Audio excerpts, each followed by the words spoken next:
Let me ask you something first and be honest with yourself. Why does it feel like every time Konami wants us to spend resources, they suddenly discover a brand new, game-changing skill?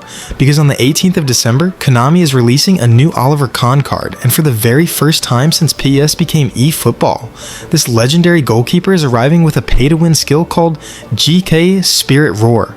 Just hearing that name already tells you everything. It sounds dramatic, it sounds powerful, and it sounds like something designed to make you pause and think twice about the Kahn card you already own. And that is exactly why this video exists. Because the real question is not whether this new Kahn looks cool or not. The real question is simple. If you already have an older Oliver Kahn, especially the free one from the 30th anniversary campaign, do you actually need this new version? Now let's slow this down and add some context. Since PES turned into eFootball, we have had more than 4 different Oliver Kahn cards in the game. And if we are being completely honest, every single one of those cards has been a monster. Solid goalkeeping awareness, elite reflexes, strong catching, and that intimidating presence that makes attackers second guess themselves. Kahn has never been a weak goalkeeper in this game. But here are the important detail people keep missing. Not one of those cards ever came with a pay-to-win skill. Not once. This new card is the first time Konami has decided to attach that kind of mechanic to Oliver Kahn, and that alone is enough to confuse a lot of players. So I went back and looked properly at the older cards, and what I found is actually funny. On paper, some of the older Kahn cards are still ridiculous.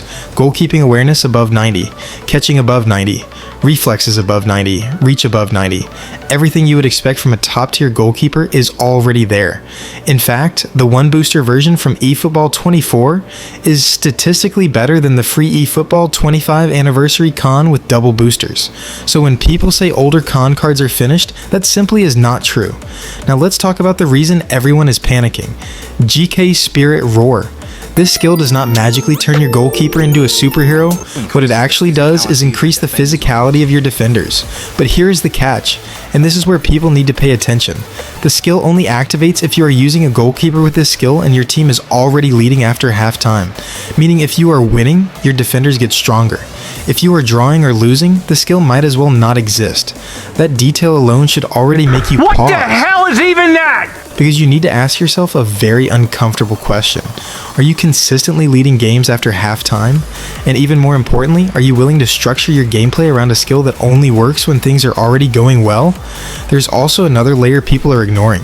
To truly take advantage of this skill, you would almost need to bring Kahn on in the second half every match. That means wasting a substitution on a goalkeeper, not because your current keeper is bad, but because you want to activate a conditional defensive boost. That is a very specific, very situational use case. And remember, we still cannot fully compare this new Kahn to the older ones, because the official stats are not yet available on the eFootball Hub app. Anyone claiming this card is definitively better than all previous versions are guessing. Nothing more. Another thing you must not forget is how this card is being released. This is a selection contract card. It is not free. You are spending resources for something that may or may not change your actual results in matches. So here is my honest advice, without hype and without drama. If you already own an Oliver Kahn card, especially the anniversary version, you can safely skip this one. Do not let an anime-sounding pay-to-win skill pull you into selecting him, only for you to realize later that you barely noticed the difference. We have seen this before. Skills that sound insane on paper but quietly disappear during real gameplay. Just like the willpower skill, which most players barely even remember once the match starts. Konami is smart, very smart, and sometimes the idea of a skill is more powerful than the skill itself. Before I end, there is one more thing worth mentioning. Konami is also introducing a new PvP event called Tour Rally. We do not have enough details yet, so I am not going to fake excitement. Once proper information drops, I will break it down properly. If this video helped you think clearly instead of spinning emotionally, drop a like. If you want honest eFootball content without propaganda, subscribe. Peace.